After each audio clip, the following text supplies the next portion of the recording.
Tako, moje ime je Marjeta Ramovš, prihajam z Ljudske univerze Slovenska Bistrica. Takole, me slišite? Dobro. Ja, tudi na Ljudski univerzi želimo biti predvsem prožni, prodorni. Tako smo v lanskem letu merili kakovost storitev, ugotavljali smo vpliv zaznane kakovosti storitev na zadovoljstvo udeležencev in ugled organizacije. Raziskavo smo v lanskem letu in tudi še del v letošnjem opravili s pomočjo prilagojene merilne lestvice za izobraževanje po modelu Seroquel s 5 dimenzijami, in sicer snovnost, zanesljivost, odzivnost, zaupanje in empatičnost. Kakovost storitev smo merili kot razliko med pričakovanji in zaznavanjem same izvedbe storitve. Zadovoljstvo pa predvsem kot odziv na to razliko. Nadalje raziskava ugotavlja tudi vpliv zaznane kakovosti storitev na zadovoljstvo in vpliv zadovoljstva na ugled. Pri ugotavljanju zaznavanja vrzeli med pričakovano in zaznano kakovostjo storitev smo ugotovili, da Ljudska univerza ne dosega pričakovane kakovosti pri dimenziji snovnost, pri ostalih dimenzijih pa je zaznana kakovost storitev večja od pričakovanj. Tudi skupna ocena kakovosti storitev dosega pričakovanja udeležencev.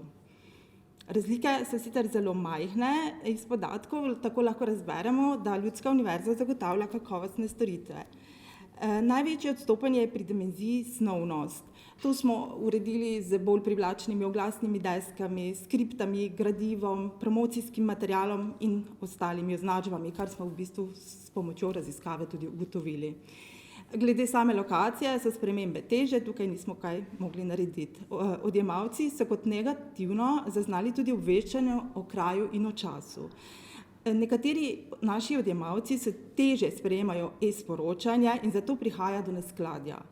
Ljudska univerza tako poskuša izboljšati način komuniciranja oziroma izobrazi udeležence za učinkovitejšo komunikacijo s pomočjo različnih digitalnih orodij.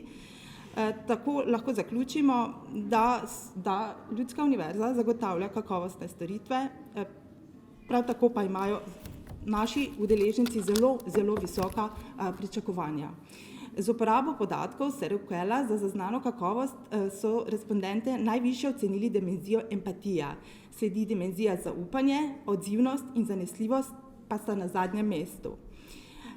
Zanimivo je bilo primerjanje tehle rezultatov s teoretičnimi izhodišči, in sicer, kjer je v povprečju zanesljivost na prvem mestu. Razliko lahko razložimo s časom izvedbe same raziskave v času omejitev zaradi epidemije in pripadanja udeležencev Ljudske univerze marginalnim skupinam, to so tujci, nižje izobraženi, starejši. Kjer pa je empatija kontaktnega osebja in zaupanje v kontaktno osebje zelo pomembno. In mogoče še zaključek same raziskave. Rezultati raziskave so posledica delovanja celotne organizacije in strategije kakovosti storitev na Ljudski univerzi, ki temelji predvsem na kontinuirani skrbi za kakovost dela, ki jo uporabljamo vsi zaposleni na Ljudski univerzi, imamo jasno vizijo, imamo jasno razdeljeno poslanstvo, imamo opredeljene vrednote, za katere se zavzemamo vsi. Za kakovost našega dela in naših storitev smo odgovorni zaposleni, naši sodelavci, zato je razpravljanje o kakovosti storitev tema andragoških zborov, tedenskih sestankov zaposlenih in vsakodnevno spremljanje pričakovanj naših uporabnikov. V procesu samoevalvacije kontinuirano spremljamo in nadgrajujemo kakovost storitev. Izvedena raziskava je prispevek, s katerim predstavljamo orodje za merjenje, obdelavo in predstavitev ugotavljanja zadovoljstva udeležencev s kakovostjo storitev.